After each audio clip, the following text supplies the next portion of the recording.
My name is Gail Moats Wilson. I am from Moatstown.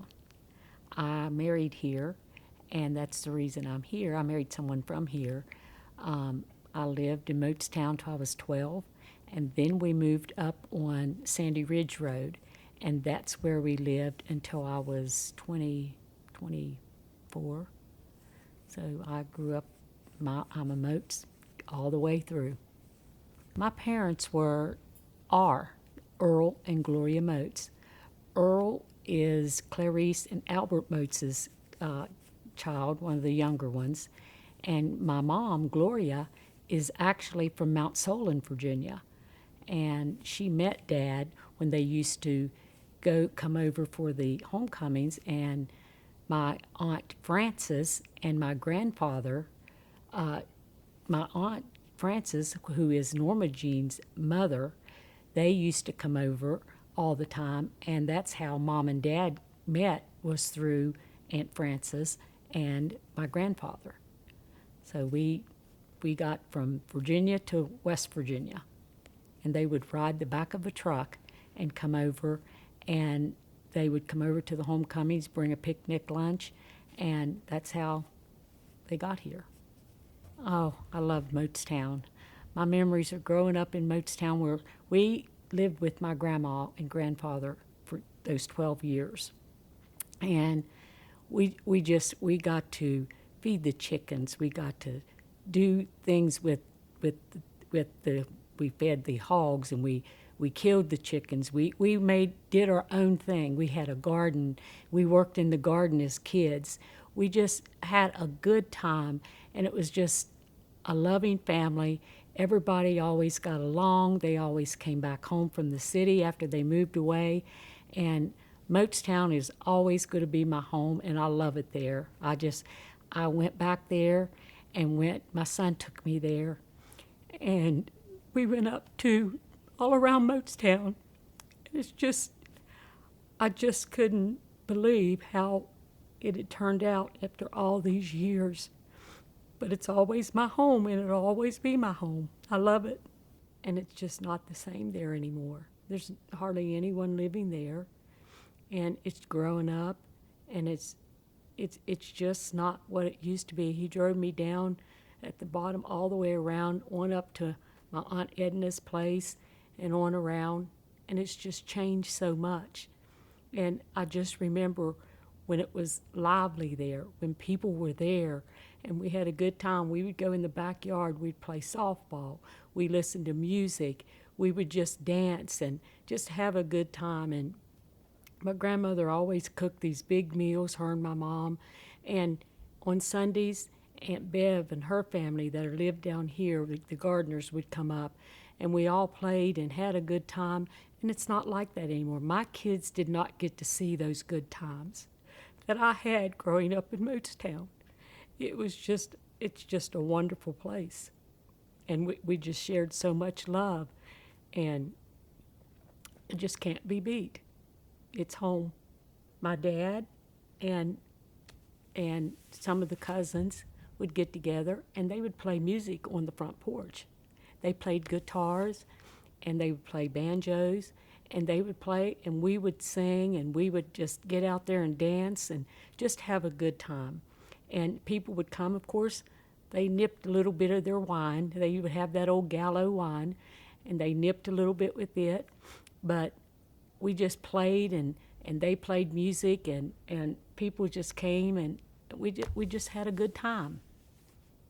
The music was the old time. They would go and play country music, and then they'd go into gospel music, and then they'd go back into country music, and we danced. And we were kids. We didn't know you didn't dance on and do all this stuff on gospel music, but we did it. We had good times. And I grew up with our family plus my cousin, and she was with us, Teresa Barrow, or she's Teresa Harvey now. We all grew up as sisters, and she stayed there, and then she moved to New York, and then Aunt Thelma came home, Dad's sister, and Cece and JD were their kids, and they came, and we all grew up as brothers and sisters. We were very close, and that's one thing I can say about the Moats family. we're all very close. We are there for each other, and we've always been that way, and we will always be that way. And it's just a loving family, and that I miss seeing my family. And just once a year at the homecoming is just really not enough, but that's what we get. I just can't talk about Moatstown without getting emotional. My grandparents were Albert and Clarice Moats, and we lived, like I said, we lived with them in Moatstown. And Grandma was from Roanoke. Her family, she was Beverly. And I don't know how they met or anything, but she was not from there. And my grandfather, of course, was from there, and he had 2 sisters and a brother. And I got to be with all of them. I mean, I was old enough that I can remember his brothers and his sisters. And the funny thing about my grandfather was, one of them was a Republican and one was a Democrat, my grandfather and my uncle. And they would sit out on the front porch and they would argue over who's going to win the election or who's going to do this. And the Democrats did this and the Republicans did that. And they would be drinking their wine, and all of a sudden they would be getting into a fist fight. And then they would sit back down and everything would be okay. They'd be drinking wine again and everything was okay. It was just, my grandma would come out and she'd say, "You play-going fools, stop all that carrying on out there in front of those kids." And she was a Christian lady, and she would always try to make peace and try to do things the right way. In fact, she was the one that started us singing in church. She would sit on the front pew.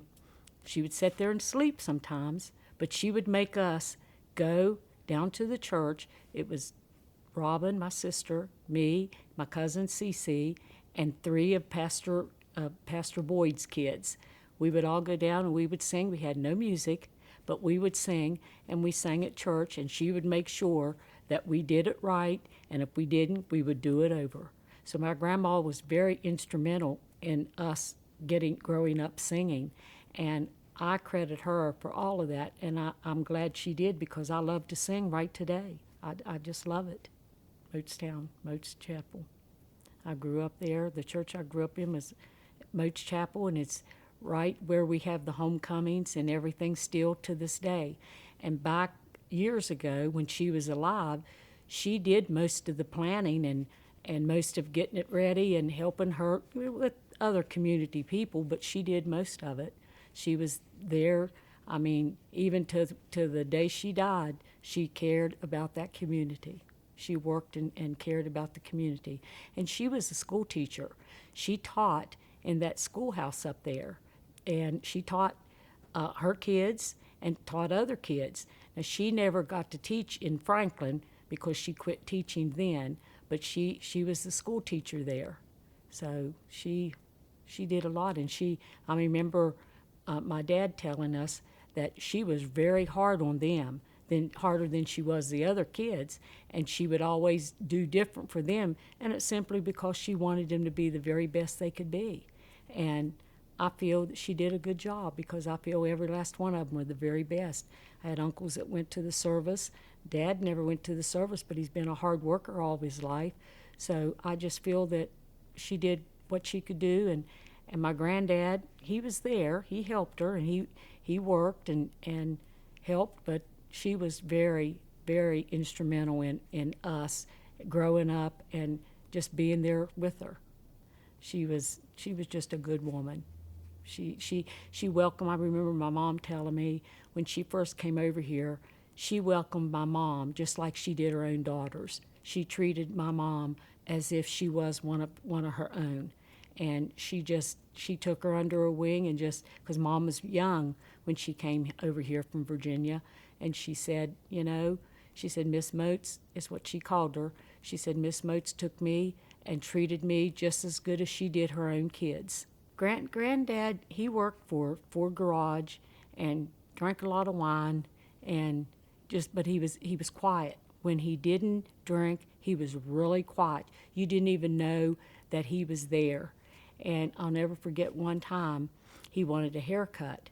And we were young, but I remember he wanted and my mom told him, she said, I can't cut your hair. And he said, yes, you can. So she and Aunt Bev decided they were going to cut his hair. And whenever they looked out, they had notched his hair. And I remember Mom saying, he looks like Jiggs. And I don't know what Jiggs is, but that's what she said. And they would stand in there and laugh at my grandfather because they had notched his hair up so bad. And he didn't know it. He didn't pay attention. He just knew he wanted that haircut. But he was a good person, too. He, like I said, he didn't talk a lot until he got drinking his wine. And whenever he did, you could tell he would curse a little and talk a lot. And he would be okay. And then after when he was sober, he was okay. My grandfather's name was Albert Moats, and he worked on a sawmill in the beginning, and then he worked at one of the Ford Place or somewhere. I think he might have done some farm work for them, the people that owned the Ford Place. He worked on the farm, but he worked on a sawmill that I can remember back when he was younger and had kids there. Grandma was black. She was very light, but she was black from Roanoke. I went to school at Franklin Elementary down here in town, and as far as I remember back, we had a good school. I mean, I had good teachers.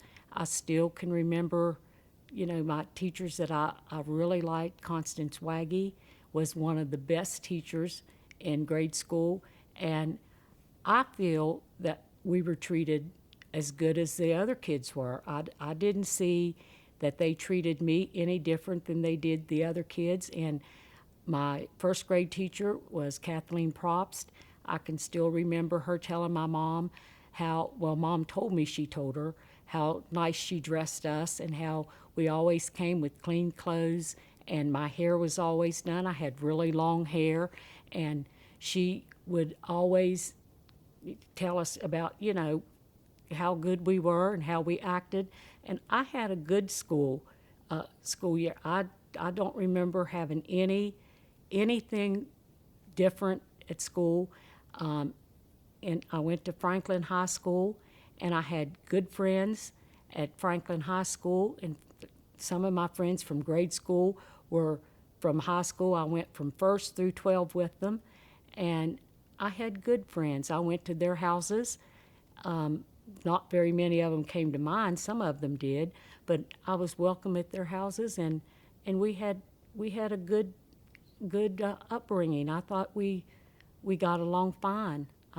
Some of the stuff that goes on now in the schools, I just can't believe, that people are actually like this, but I guess they are, because I never went through that whenever I grew up.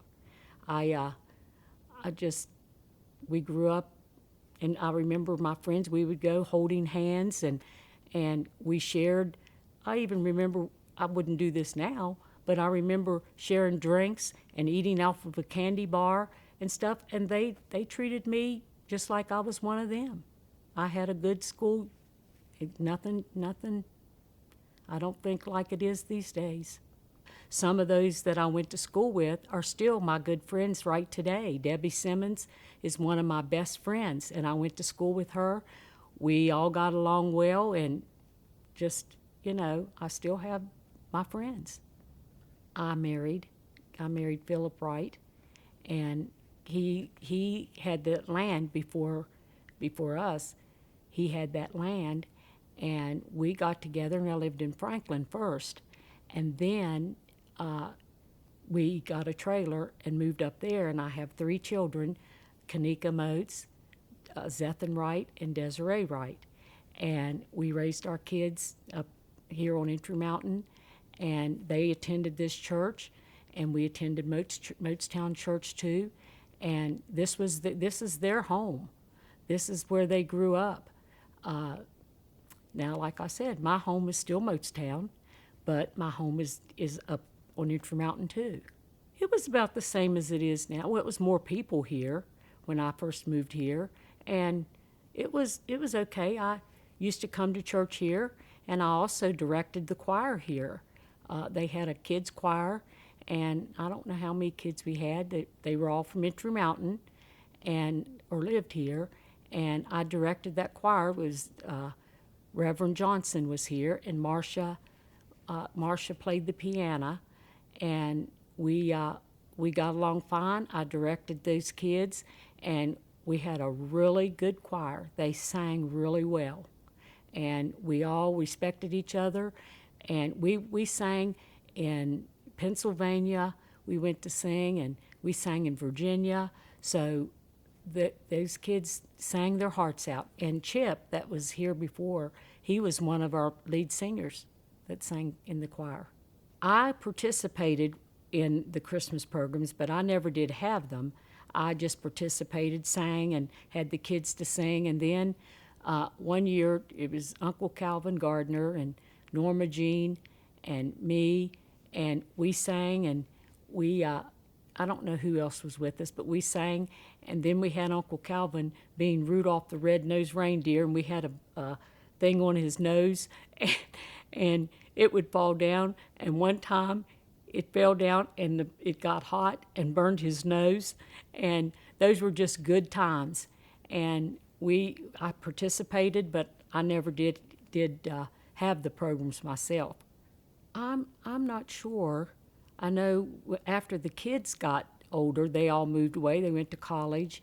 I'm not sure exactly when everybody started moving, but I know when I first came down here, there were Faye Moats and them lived up there where Aunt Elsie lives now, and then there was the Willises and all of them and all the Wrights, and they were all here. And most of them, I guess, have passed away since I moved down here. My dad's brothers, Harmon Moats, Melvin Moats, and Lawrence Moats, all of them joined that they were in the military. And I had, like, Faye Moats was in the military, and Gia, she was in the military. That's mother and daughter. And none of my immediate family was in the military, but they were all in. And I work for the veterans now. I work for the veterans, and my Uncle Harmon and Melvin were both veterans that used to come, and I took care of them as a nurse at the VA in Franklin. So I had several members that were veterans, the ladies too. I was in the rescue squad. I decided to join the rescue squad. And I was in the rescue squad for 15 years. And I went to work I was working at Hanover, and one of my friends told me that they had some openings at a doctor's office in Franklin. And she was going to go there, and she said, why don't you put in and come see if you can get a job? So I did. I put my application in. And the lady that I interviewed with, I had worked at the group home, Franklin Group Home, and she was the one that was doing the interviews. So I got the job, and I worked there, and I got my medical office assistant. And after I got that, I worked with one of the internal medicine doctors, and I was just so interested in medicine. I asked him one day, I said, Dr. Calderon, do you think I could be a nurse? And he said, what the H is wrong with you? Of course you can be a nurse. He said, you are a good back office for me. You go for it. So I started taking classes, and I could only take, in the beginning, I took one class at a time to see if I could do it. And then I started taking 2 and 3, and then the next thing I knew, I was ready for the nursing class, and they did not have nursing ready. It was on Potomac State then, and they were getting Eastern for nursing, and they weren't ready. So I applied to Blue Ridge Community College, and I was one of the last West Virginia students to get in there because they no longer accept West Virginia students because they have so many Virginia students that went in. So I think there were 3 of us that got in, and I went to Blue Ridge Community College and got my associate's degree, and thank God I had a daughter that lived close, Desiree, that helped me to, because I wasn't good on typing. I wasn't good on anything electronic. I wasn't good at that. And she helped me through it. She helped to get me through this. And then she helped me to get my bachelor's degree. I did it online.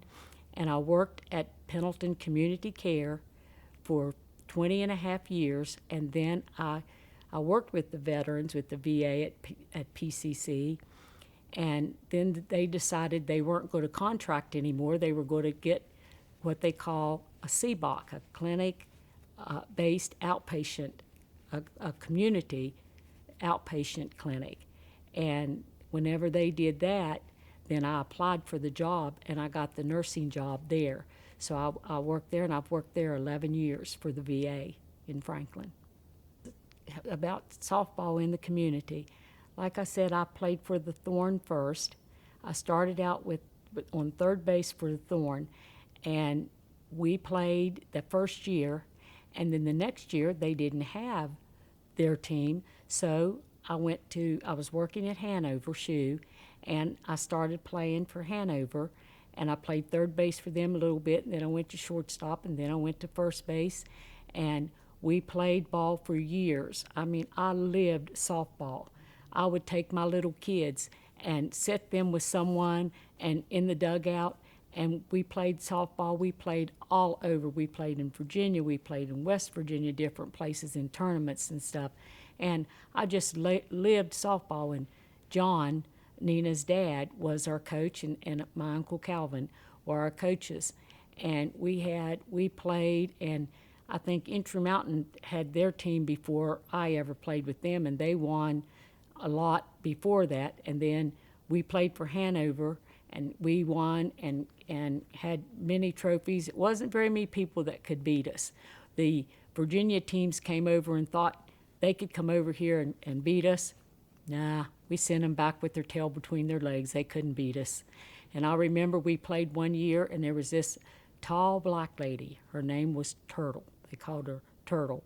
But she was good, and she would take 2 or 3 steps, and she was at first base. And she was just really tall and good. They came over. They thought, well, we can take these country people. We're good. Nah, we sent them back across the mountain. We played hard, and we beat. So I really loved it. I would play softball again if I could, but I can't. Too old. On game day, we were excited. We would talk at Hanover, and everybody was excited to play. And I tell you, I'm not a good loser. If we would lose, my family would know it. When I would come home, they didn't bother me. That my kids, my husband, they knew I was a sore loser. But when we won, buddy, I was as happy as could be. And we didn't lose very many, but we really played hard and did good. So we were psyched and ready to play. And I tell you, if we were messing up, John Moats would say, hold up. He would call us together, and he would get on us, and he would tell us, you all aren't playing. What's wrong? You're not playing like you're supposed to play. What's wrong with you? Get out there and play ball. And, buddy, we'd get out there, and we would change. That just changed the whole atmosphere. So we had good times. And the thing is, all of these people, we were Moatstown and Entry Mountain. We all got along. We played together. We stuck together. Those games were wonderful. I really loved them. And they're starting playing games now. They're starting another league, and they've asked me to play, but I've had surgery on both arms, and I can't play. I can't do it anymore, but I would love to try. At 12 years old and 11, we started singing, and we sang a good bit, and then we got into Moatstown Choir.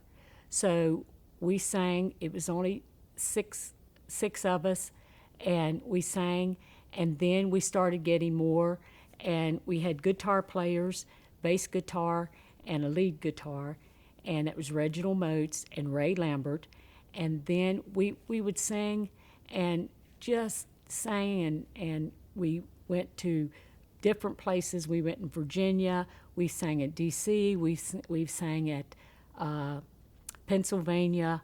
We just traveled everywhere. And there were times that we would sing, and we would sing 2 or 3 times on Saturday and 2 or 3 times on Sunday. We would get in this van. My cousin had a van, and he would drive us. And we would get in the van and just travel and go from one place to the other. And we loved to sing. And I'm so glad that my aunt was the president and I was the treasurer in the beginning, and then she got so she couldn't, Aunt Grace Moats, she could not do it anymore. So then I picked up president, and I did all the engagements, made the engagements, did all the phone calling, and did everything, finding us rides and stuff. And we just traveled and sang. And one of the guys that we know came and asked us if he could do a CD for us. And he came and did a CD, and that's the last that Aunt Grace sang with us and Aunt Bev sang. And that CD, we sold many CDs, and he had to make us more copies, and we still have CDs. And I just love singing about God, just love doing it. And we sang at Moats. We don't get together much anymore, but we sang at the homecoming, and we will be singing at Treasure Mountain this year. I don't know if we'll be singing anymore, but we will be singing at Treasure Mountain. As a matter of fact, today we're supposed to have practice to get ready for Treasure Mountain. So I just wanted to say I'm just appreciative of everybody that sings with Moatstown Choir, and I'm so glad that we all get to sing, and we're all family. We're just a big family that sings, and it's usually 12 of us that sing. And then the guitar players, we have a lead guitar, a rhythm guitar, and a bass guitar player now. So I just love singing for God and love spreading the word.